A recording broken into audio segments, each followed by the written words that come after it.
আসসালামু আলাইকুম, কেমন আছেন সবাই? আশা করি সবাই ভালো আছেন। তো আপনাদেরকে ফটোশপের ক্লাসে আবারও স্বাগতম। আগের পর্বে আমরা মুভ টুল এবং ক্রপ টুলের কাজ দেখিয়েছিলাম। আজকের পর্বে আমরা ফটোশপের অন্যান্য টুলগুলোর কাজ সম্পর্কে জানব। তো চলুন আগে ফটোশপটা ওপেন করে নিই। তো আগের পর্বে আমরা মুভ টুল এবং রেক্ট্যাঙ্গেল মার্কিং টুলের কাজ দেখিয়েছিলাম। আজকে আমরা পলিগনাল ল্যাসো টুল বা ল্যাসো টুল এবং সিলেকশন টুলের কাজ দেখাবো। তো প্রথমত আমি একটি ছবি ওপেন করে নিতেছি। তো ফাইল থেকে আমরা ওপেনে যাব। ওপেনে যাওয়ার পর যে কোনো একটা ছবি আমি সিলেক্ট করলাম, যেমন এই ছবিটা সিলেক্ট করে আমি ওপেন করতেছি। তো আজকে এই ছবিটার উপরেই কাজ দেখাবো, এই দুটো টুলের কাজ। তো আপনার ভিডিওটি স্কিপ না করে মনোযোগ সহকারে দেখবেন। তো প্রথমে আমরা এখান থেকে ল্যাসো টুল সিলেক্ট করলাম। ল্যাসো টুলটি সিলেক্ট করার পর ল্যাসো টুল দিয়ে কাজ করার সময় অবশ্যই খেয়াল রাখতে হবে ছবিটি যাতে নর্মাল জুমে থাকে, কারণ অতিরিক্ত জুম করলে ল্যাসো টুল দিয়ে কাজ করতে একটু সমস্যা হয়।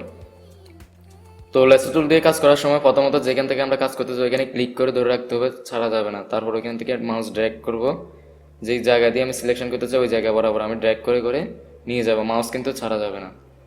ক্লিক যেখান থেকে করেছি ওইখান থেকে ধরে এভাবে আমি সিলেকশন করে নিলাম। তো আমি একটু তাড়াতাড়ি সিলেকশন করে নিলাম। তো এইভাবে সিলেকশন করার পর যেখানে এনে যেখান থেকে আমরা ধরেছি ওইখানে এনে আমরা যদি ছেড়ে দিই তাহলে সিলেকশনটি ওই পর্যন্ত সীমাবদ্ধ হয়ে যাবে। অর্থাৎ যেখান থেকে আমরা সিলেকশন করতে চাই ওইখান থেকে ধরে তারপর সিলেকশনটি করে আবার পুনরায় ওই জায়গায় এনে মাউস ছাড়তে হবে। তো একটা সিলেকশন কমপ্লিট হওয়ার পর এইভাবে সিলেকশনগুলো দেখা যাবে। এইভাবে ল্যাসো টুল দিয়ে কাজ করতে হবে এবং ল্যাসো টুলের জন্য উপরে যে কন্ট্রোল প্যানেলে যে অপশনগুলো আছে সেম কন্ট্রোল প্যানেলগুলো আগের মতনই কাজগুলো, যেমন new selection, add to selection এবং সাবস্ট্রাক্ট ফ্রম সিলেকশন, সিলেকশন কাটা, সমস্ত কাজগুলো কিন্তু আগের মতনই আছে। তো যারা এই টুলগুলোর কাজ সম্পর্কে জানতে চান তারা পুনরায় আগের ভিডিওটি দেখে নেবেন, আর যারা দেখেছেন তারা অবশ্যই এগুলোর কাজ সম্পর্কে জানেন। এখানে ফেদার আছে, ফেদার আপনারা এখানে নর্মালি 10 বা 5 দেওয়া থাকে, তো ফেদার বাড়িয়ে কমিয়ে আপনারা কাজ করতে পারেন। তো এই হচ্ছে ল্যাসো টুলের কাজ। ল্যাসো টুল দিয়ে সিলেকশন করার পর আমরা এবার মুভ টুলটা সিলেক্ট করে আমরা যে কোনো জায়গাটাকে ড্র্যাগ করে নিয়ে যেতে পারি। তো আমি কন্ট্রোলটা জেড দিয়ে আমি ব্যাগে চলে গেলাম। তো সিলেকশনটি কাটার জন্য আমরা কিবোর্ড থেকে কন্ট্রোল ডি প্রেস করতে পারি, অথবা সিলেক্ট মেনু থেকে আমরা ডিসিলেক্টে ক্লিক করতে পারি। সিলেক্ট মেনু থেকে ডিসিলেক্ট অথবা কিবোর্ড থেকে কন্ট্রোল ডি প্রেস করলে সিলেকশনটি চলে যাবে। তো এরপর ল্যাসো টুলের ভিতরে আমার মাউসের রাইট বাটনে যদি আমরা ক্লিক করি লেফট বাটনে, তাহলে এখানে দেখেন রাইট বাটনে ক্লিক করার পর এখানে আরও কয়েকটা টুল এসেছে, যেমন পলিগনাল ল্যাসো টুল এবং ম্যাগনেটিক ল্যাসো টুল। তো পলিগনাল ল্যাসো টুলে যদি আমরা ক্লিক করি, এই টুলের কাজ হচ্ছে যেখান থেকে আমরা সিলেকশন করতে চাই ওখানে ক্লিক করব, এখানে ক্লিক করে করে সিলেকশন করতে হবে। আমি যখন ক্লিক করব তখন এখানে সিলেকশন নিয়ে নিবে অটো। তো এইভাবে ক্লিক করে করে আমাদের যে কোনো একটা জিনিসকে আমরা সিলেকশন করব এবং সিলেকশনটা আবার পুনরায় আগের অবস্থানে এনে ক্লোজ করতে হবে, তাহলে একটা সিলেকশন সম্পূর্ণ হবে। তো এরপর আমরা এই সিলেকশনটা আমরা মুভ করে যে কোনো জায়গায় আমরা নিয়ে যেতে পারি। এইভাবে পলিগনাল ল্যাসো টুল দিয়ে কাজ করা হয়।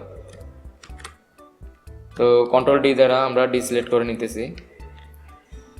এরপর এখানে দেখেন পলিগনাল ল্যাসো টুলে নিচে আছে ম্যাগনেটিক ল্যাসো টুল। তো ম্যাগনেটিক ল্যাসো টুলের কাজ হচ্ছে যেখান থেকে আমরা নিতে চাই সিলেকশনটা ওইখানে ক্লিক করব, তারপর আমি যখন মাউস নিয়ে যাব তখন এটি কালার অনুযায়ী এটি সিলেকশন করে নিই। এটা কিন্তু অটো সিলেকশন করতেছে, আমাকে কিন্তু ক্লিক করতে হইতেছে না। যখন আমরা কালার অনুযায়ী কিন্তু সিলেকশন করে নিবে।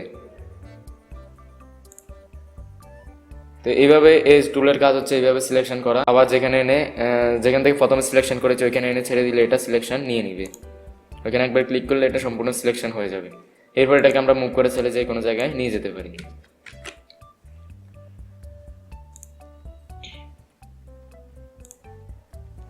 এখানে উপরের এইখানকার কাজগুলো কিন্তু আগের মতন আছে। এখানে ফেদার আছে, ফেদার বাড়িয়ে কমিয়ে আপনার কাজ করতে পারেন। এখানে ওয়েট এবং ওয়েট দেওয়া আছে, এটা বাড়িয়ে কমিয়ে কাজ করতে পারেন। কন্ট্রাস্ট দেওয়া আছে, এগুলো সর্বোচ্চ 100 পর্যন্ত নিয়ে কাজ করতে পারবেন এবং ফ্রিকোয়েন্সি 57 দেওয়া থাকে। তো নর্মালি এখানে ওয়েট 10 এবং কন্ট্রাস্ট 10 এবং ফ্রিকোয়েন্সি 57 দেওয়া থাকে। আপনারা চাইলে বাড়িয়ে কমিয়ে কাজ করতে পারেন। সর্বোচ্চ এখানে 100 পর্যন্ত নিয়ে কাজ করা যাবে। তো কিবোর্ড থেকে কন্ট্রোল ডি প্রেস করে আমি সিলেকশনটা কেটে দিতেছি। তো এই হচ্ছে মোটামুটি আমাদের ল্যাসো টুল, পলিগনাল ল্যাসো টুল এবং ম্যাগনেটিক ল্যাসো টুলের কাজ। তো এরপর আমরা সিলেকশন টুলের কাজ দেখব। এখানে সিলেকশন টুলের মধ্যে দুটি সিলেকশন টুল রয়েছে, যেমন কুইক সিলেকশন টুল এবং ম্যাজিক ওয়ান টুল।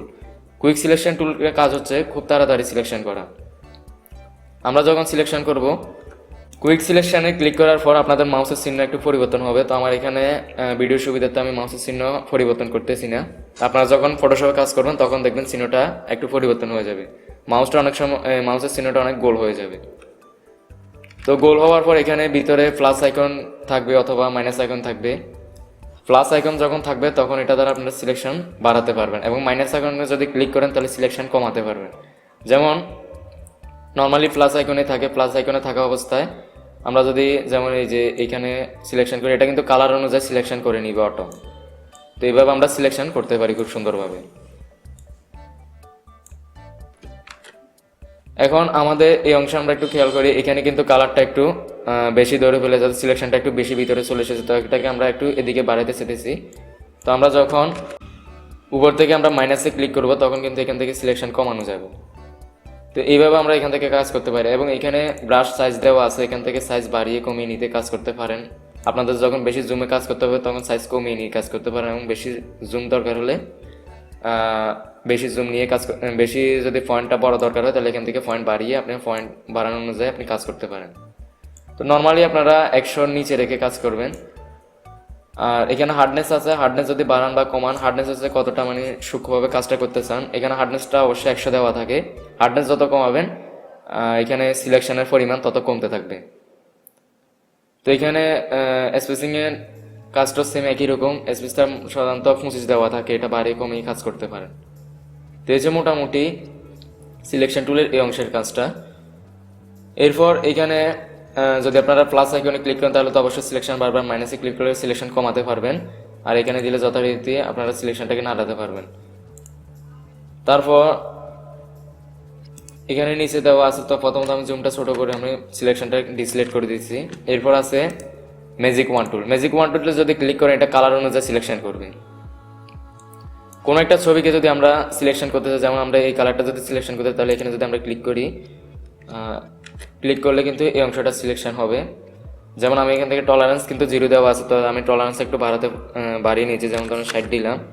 তো এবার আমি ক্লিক করলাম, তাহলে দেখেন এই কালারের যে এই কালারটা সেম যে জায়গায় আছে ওই জায়গাগুলো কিন্তু সিলেকশন নিয়ে ফেলেছে। আপনি যে কালারের উপর ক্লিক করবেন ওই কালারটা যে জায়গায় থাকবে ওই জায়গাগুলো সিলেকশন হয়ে যাবে।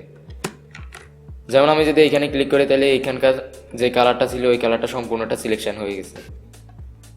তো এখান থেকে টলারেন্স আপনারা সর্বোচ্চ 255 পর্যন্ত বাড়াতে পারবেন, কিন্তু 255 কখনোই নেবেন না, কারণ 255 নিলে পুরো ছবিটা সিলেকশন হয়ে যাবে। তো টলারেন্স 100-র নিচে রেখে আপনারা কাজ করবেন। আর অনেক সময় আমাদের বেশিরভাগ সময় আমরা ম্যাজিক ওয়ান টুল দিয়ে অনেক সময় কাজ করি না, কারণ ম্যাজিক ওয়ান টুল দিয়ে আমাদের ইচ্ছা অনুযায়ী সিলেকশন হয় না। তো তখন আমরা কুইক সিলেকশন টুল নিয়ে এবং কি ল্যাসো টুল এগুলো নিয়ে আমরা কাজ করতে পারি। তো এই হচ্ছে মোটামুটি আমাদের ল্যাসো টুল এবং কুইক সিলেকশন টুলের কাজগুলা। এর পরবর্তী মেনুতে আমরা দেখব ক্রপ টুল এবং আইডোফার টুল এই কাজগুলা। তো পরবর্তী ভিডিওগুলো দেখার জন্য সবাইকে অনুরোধ করা গেল, এবং সবাই চ্যানেলটিকে সাবস্ক্রাইব করে দেবেন, বেল আইকনটি বাজিয়ে রাখবেন যাতে পরবর্তী ভিডিওগুলো আপনারা পেতে পারেন সবার আগে। তো অবশ্যই ভিডিওগুলো আপনারা সবাই মনোযোগ দিয়ে দেখবেন। প্রত্যেকটি ভিডিও কিন্তু ফটোশপের জন্য খুবই গুরুত্বপূর্ণ, এবং টুলের কাজগুলা আপনাদেরকে আগে টুলের কাজগুলোর প্রতি মনোযোগ দিতে হবে, এবং সম্পূর্ণ ভিডিওগুলা আপনারা সুন্দরভাবে দেখবেন স্কিপ না করে, তাহলে টুলের কাজগুলো মোটামুটি বুঝে যাবেন। টুলের কাজ যদি বুঝে যান তাহলে ফটোশপ খুবই ইজি হয়ে যাবে শেখার জন্য।